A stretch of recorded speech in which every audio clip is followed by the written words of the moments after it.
ravi d'avoir autant d'échantillons à goûter. C'est vrai que la Loire est une grande région viticole, entre le Muscadet, l'Anjou, le Saumurois, la Touraine, et puis le centre nivernais. On a quand même beaucoup de vignerons. Il y a des styles de vin très différents, il y a des cépages très différents. C'est un vignoble tout en longueur, parmi les plus étendus qui soient en France, et avec des nuances qui sont vraiment sensibles en fonction des terroirs, des cépages, des années et des vignerons. Donc avoir autant d'échantillons, c'est assez légitime et c'est extrêmement intéressant pour nous. La notoriété des châteaux de la Loire est telle qu'effectivement,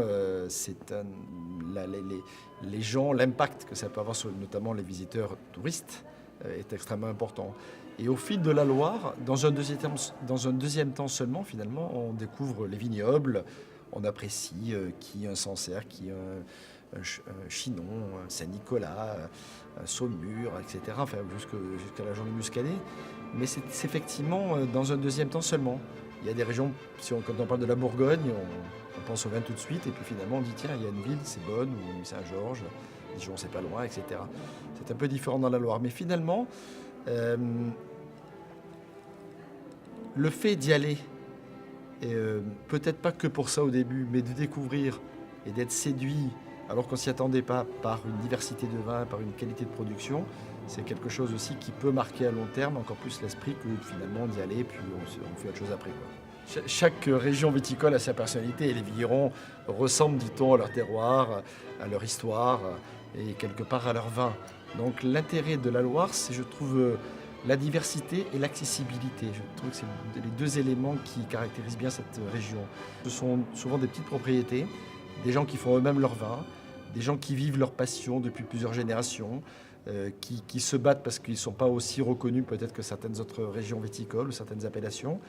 Et du coup, ils ont cet enthousiasme de celui qui œuvre et qui a envie de le partager, et qui sait très bien que tout ça reste fragile, un peu comme nous. Et je trouve que c'est un élément extrêmement important dans la rencontre et dans les échanges qu'on peut avoir avec les vignerons de la Loire. Non seulement il y a une diversité et une accessibilité, mais en plus, il y a une accessibilité aussi en termes de prix.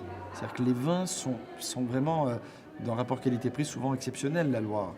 Alors bien sûr, il y a en fonction de la notoriété des appellations, voire des vignerons ou des millésimes, des fourchettes qui peuvent varier. Mais quelque part, on a beaucoup de beaux vins qui peuvent être achetés, nous, professionnels, entre 5 et 10 euros, et qui restent accessibles, du coup, pour le grand public. Donc non seulement on peut en acheter plus facilement, nous en tant que sommelier, on peut les faire découvrir aussi assez facilement, et par les temps qui courent, c'est pas négligeable. Alors bien sûr, je suppose que cet homme de vigneron aimerait que les vins soient plus valorisés encore en termes de prix. C'est légitime de rêver à ça quand on est vigneron, mais en même temps, je trouve que le vin, c'est quand même fait pour être bu, et pas pour spéculer spécialement. Bien sûr que si on a la chance d'avoir quelques bouteilles, que le prix augmente, on ne va pas s'en plaindre non plus, mais c'est vraiment la vocation du vin, c'est le plaisir qu'on peut obtenir lorsqu'on le goûte, c'est les souvenirs que ça procure, mais c'est aussi une certaine accessibilité, c'est pas qu'une icône le vin, c'est quelque chose qu'on a envie de mettre dans le verre, de goûter, dire tiens ça c'est bon et ça je vais pouvoir le faire goûter à des amis, le partager avec des clients, sans que la barrière du prix soit infranchissable. Le rôle du sommelier, c'est de faire découvrir des vins finalement, et d'adapter ces vins avec la nourriture, avec les gens qui sont là, en fonction de tous les critères, le temps, la carte, les budgets, etc. On s'aperçoit finalement, moi je l'ai vécu depuis 30 ans que je suis dans ce métier, qu'il y a des vins que j'ai beaucoup aimés, dont j'ai souvent parlé, que ce soit dans mon restaurant ou dans les médias, et qui finalement petit à petit ont tellement monté en prix que quelque part, aujourd'hui même moi je ne peux plus les acheter. Donc quelque part, on a une certaine responsabilité limitée, mais néanmoins une vérité.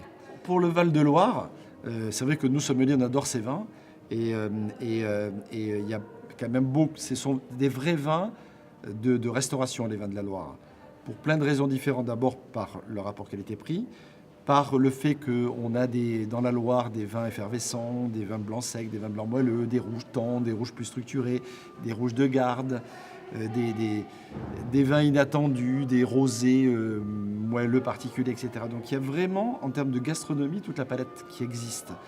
Donc notre rôle, c'est déjà de faire découvrir cette particularité dans cette palette offerte qui est relativement large. Donc ça, c'est déjà un rôle important. Après, la difficulté, ce sont que c'est des petits vignerons ou des petites maisons de négoce. Donc leur poids sur le marché du vin en général est un peu plus limité que dans certaines régions, même s'il y a quelques intervenants un peu plus importants de la Loire aussi. Mais c'est moins évident de s'organiser et d'avoir des actions en commun et pas simplement individuelles, parce que sinon le jeu n'en vaut pas trop la chandelle pour le vigneron.